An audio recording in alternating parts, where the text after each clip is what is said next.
हाय दोस्तों, welcome to our channel commodities by Dhan. दोस्तों, सभी लोग बात कर रहे हैं कमोडिटी की सुपर साइकिल चल रही है। क्या आपको भी ऐसा लगता है? और अगर हाँ, तो आई एम श्योर आपने कभी ना कभी ये चीज सोची होगी कि फिर इस सुपर साइकिल में कौन सी कमोडिटी ऐसी है जो आपकी रडार पे रहनी चाहिए। अभी रिसेंटली हमने नोटिस किया, ईरान, इजराइल और यूएस जब एक बैटल में फंसे हुए थे, जब एक वॉर में थे, तो ऐसे टाइम पर क्रूड के प्राइसेस शूट अप कर गए। रादर, जब मैं आज ये वीडियो रिकॉर्ड कर रहा हूं तब भी वॉर चल रहा है। क्रूड के प्राइसेस $100 के आसपास सस्टेन कर रहे हैं। इंडियन मार्केट में अप्रोक्सीमेटली 8,500 से 9,000 के बीच में क्रूड के प्राइसेस चल रहे हैं। लेकिन दोस्तों, बड़ा क्वेश्चन ये आता है कि अगर ये कमोडिटी की सुपर साइकिल है तो अगली 3 कमोडिटीज कौन सी होंगी जिनमें बुल रन एक्सपेक्ट किया जा सकता है? कौन सी कमोडिटीज ऐसी हैं जो आपकी रडार पे रहनी चाहिए? दोस्तों, आज इस वीडियो में हम इस क्वेश्चन का आंसर करने वाले हैं कि कौन सी कमोडिटीज ऐसी हैं जो आपको ट्रैक रखनी चाहिए, क्योंकि इनके फंडामेंटल्स इतने स्ट्रांग हैं कि वॉर और no war, risk appetite high और रिस्क एपेटाइट लो, ये 3 कमोडिटीज ऐसी हैं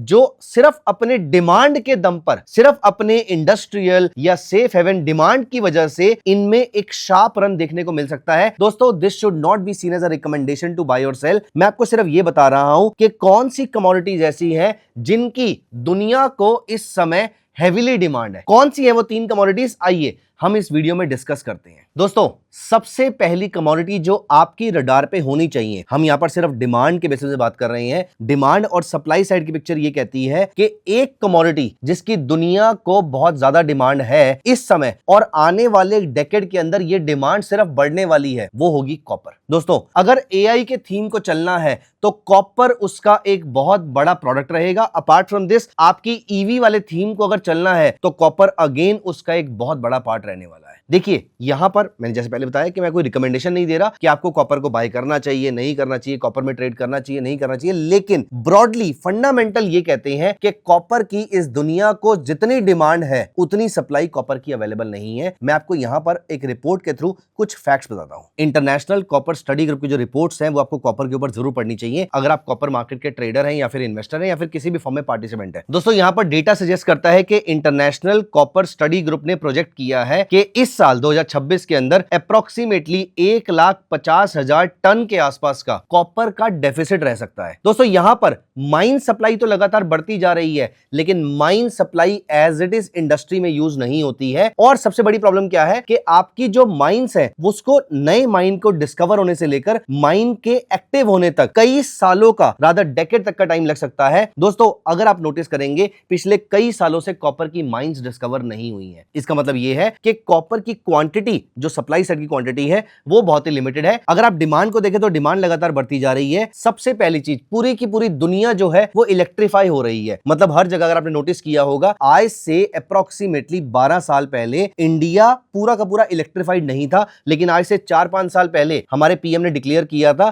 that India is now 100% electrified. मतलब जहां तक बिजली जानी चाहिए वहां तक, देश के हर कोने तक बिजली का खंभा पहुंच चुका है। मतलब इलेक्ट्रिफिकेशन का एक इंफ्रा रेडी हो चुका है। अब धीरे धीरे करके बिजली जाना शुरू हो चुकी है। मुझे पता है कि आप ये सोच रहे होंगे कि हमारे यहाँ तो अभी भी लाइट जाती है। इलेक्ट्रिफिकेशन का मतलब ये नहीं है कि लाइट नहीं जाएगी, वो बिजली की शॉर्टेज हो सकती है, उसकी प्रोडक्शन कम हो सकती है, लेकिन इंफ्रा रेडी हो चुका है। दोस्तों, दूसरा कारण जिसकी वजह से कॉपर में डिमांड रह सकती है वो है एआई का इंफ्रा। अगर एआई के इंफ्रा को डेवलप होना है, और मुझे लगता है कि अब तक आप समझ गए होंगे कि AI is not a thing of the future, AI is the thing of the present. AI पे हम यहां पर ये बेट नहीं कर रहे कि एआई चलेगा या नहीं चलेगा, एआई हमारी जॉब को रिप्लेस करेगा या नहीं करेगा, एआई आएगा या नहीं आएगा। एआई आ चुका है और ये यहां पर रहने के लिए आया है। अगले पूरे जीवन में हम एआई का नाम सुनते रहेंगे। अब तो सिर्फ एआई में इंप्रोवाइजेशन होता रहेगा, और जितना इंप्रोवाइजेशन और ज्यादा होगा उतने कॉपर की डिमांड और ज्यादा बढ़ेगी। जितने डेटा सेंटर्स और बनेंगे, और अभी तो डेटा सेंटर्स बनने शुरू होंगे, अभी तो टिप ऑफ द आइसबर्ग जितने डेटा सेंटर्स बने हैं। अभी तो आप नोटिस करेंगे हर छोटी कंट्री के अंदर, एज इन अफ्रीका में डेटा सेंटर बन रहे होंगे, अंटार्कटिका में जाकर जहां पर सर्दी का माहौल होगा वहां पर डेटा सेंटर बनेंगे, ग्रीनलैंड में बनेंगे, क्योंकि उसको ठंडा एनवायरमेंट चाहिए होता है या फिर पानी चाहिए होता है। समुद्र के नीचे आपका डेटा सेंटर बनता हुआ आपको दिखाई देंगे। तो डेटा सेंटर जितने बनेंगे वहां पर कॉपर की डिमांड और ज्यादा बढ़ेगी। अपार्ट फ्रॉम दिस, अगर रिन्यूएबल एनर्जी का थीम सक्सेसफुल होना है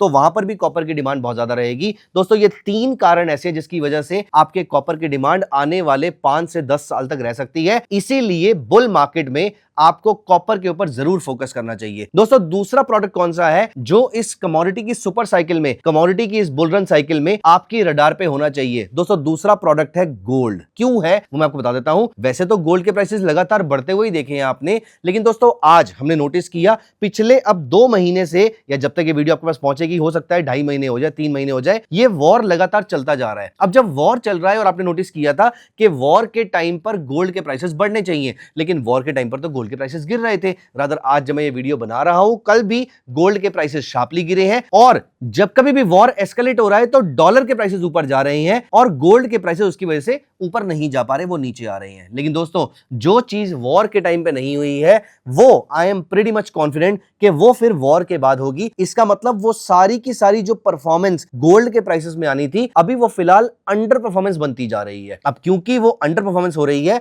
मतलब गोल्ड किसी भी दिन फट सकता है। अब यहां पर मैं ये नहीं कह रहा कि आपको इमीडिएटली गोल्ड बाय कर लेना चाहिए। ऑफ कोर्स गोल्ड की क्वांटिटी जो दुनिया भर के अंदर अवेलेबल है वो बहुत ही लिमिटेड रह गई है। We are left with less than 45,000 tons of gold in the earth crust जो प्रूवन रिजर्व्स हैं। अब हर साल 3,000 टन सोना प्रोड्यूस होता है, 45,000 टन सोना बचा हुआ है जमीन के अंदर जो प्रूव हो चुका है कि हम निकाल सकते हैं। मतलब अगले 12-15 साल के आसपास का सोना अवेलेबल है। आपके जीवन में, मेरे जीवन में हम गोल्ड की एक्सट्रैक्शन खत्म होते हुए देखेंगे और स्क्रैप गोल्ड ज्यादा यूज हो रहा होगा, ऐसा पर्सनली मेरा मानना है। तो दोस्तों गोल्ड एक ऐसा प्रोडक्ट है जो आपकी रडार पे होना चाहिए, क्योंकि आज भी गोल्ड का डेफिसिट चलता है। जब से हम पैदा हुए हैं, हमारे आपके और मेरे दोनों के पैदा होने से पहले से ही हमने हमेशा गोल्ड का डेफिसिट ही देखा है। मतलब जितना गोल्ड दुनिया को चाहिए उससे कम गोल्ड ही निकल पाता है, जिसकी वजह से गोल्ड की डिमांड लगातार बनी रहती है। और क्योंकि पिछले अब 6-8 महीने, 1 साल के आसपास से गोल्ड ने परफॉर्म नहीं किया है, आपको याद होगा लास्ट ईयर एंड से लेकर अभी तक वापस गोल्ड ने परफॉर्म नहीं किया,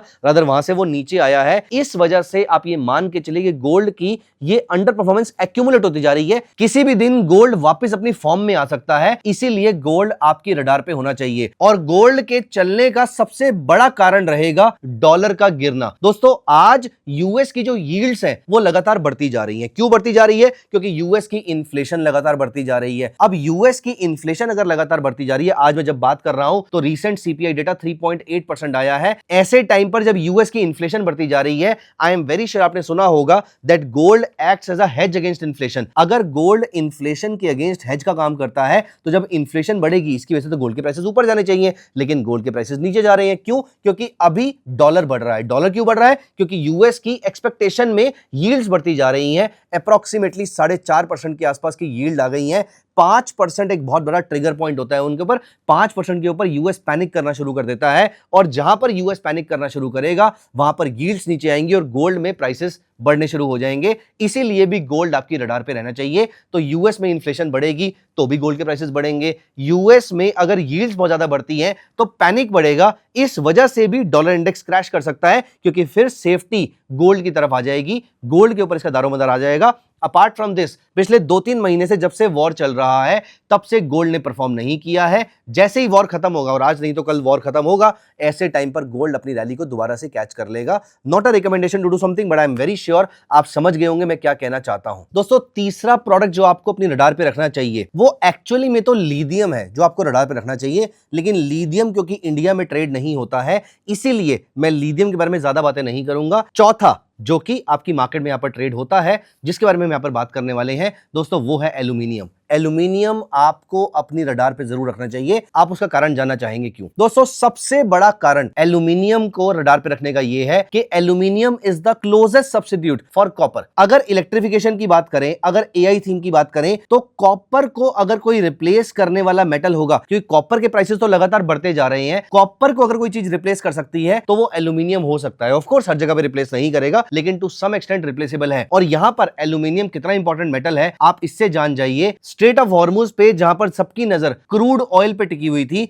वहां पर aluminium emerged as the bigger winner compare to crude oil. आज की डेट में अगर आप नोटिस करें, मैं आपको धन चार्ट पे लेकर चलता हूं। ये देखिए, ये क्रूड ऑयल का चार्ट है और ये एल्यूमिनियम का चार्ट है। अब सोचिए किसका चार्ट आपको ज्यादा स्ट्रॉन्ग लग रहा है? ऑफ कोर्स एल्यूमिनियम का। दोस्तों एल्यूमिनियम 2024 में सरप्लस में था, 2025 में बैलेंस था, 2026 में एक्सपेक्टेड है कि ये डेफिसिट में आ जाएगा। दोस्तों China produces 60% of the world's total aluminium, लेकिन आपको मालूम है उसने 45 मिलियन टन पे अपनी प्रोडक्शन की कैपिंग कर दी है। And this is of utmost importance for us. Why? क्योंकि अगर प्रोडक्शन शॉर्ट हो जाएगी तो प्राइसेस ऑटोमेटिकली बढ़ने शुरू हो जाएंगे, और जब तक स्ट्रेट ऑफ हॉर्मुज की प्रॉब्लम चल रही है तब तक तो डेफिनेटली एल्यूमिनियम के प्राइसेस इससे पॉजिटिव क्यूज ले सकते हैं। तो दोस्तों ये तीन मेटल्स ऐसे हैं जो आपको अपनी रडार पे रखने चाहिए। पहला कॉपर, दूसरा गोल्ड, तीसरा एल्यूमिनियम, चौथा लिथियम। लिथियम क्योंकि इंडिया में ट्रेड नहीं होता, but I am very confident आने वाले कुछ सालों के अंदर लिथियम भी इंडियन मार्केट में ट्रेड हुआ करेगा। लेकिन ये तीन मेटल्स ऐसे हैं जो इस कमोडिटी बुल मार्केट साइकिल पे आपको ध्यान रखने चाहिए। दोस्तों इंटरनेशनल कॉपर स्टडी ग्रुप हो गया, या फिर गोल्ड सिल्वर की रॉयटर्स की रिपोर्ट हो गई, और या फिर किटको मेटल्स की एल्यूमिनियम की रिपोर्ट हो गई, ये सारी रिपोर्ट्स का सारा जो आउटकम होता है, इनके जो भी लेटेस्ट डेटा आते हैं, चाहे वो डिमांड को लेकर हो या सप्लाई को लेकर हो, वो आप धन के स्कैनेक्स टर्मिनल पे न्यूज वाले सेक्शन में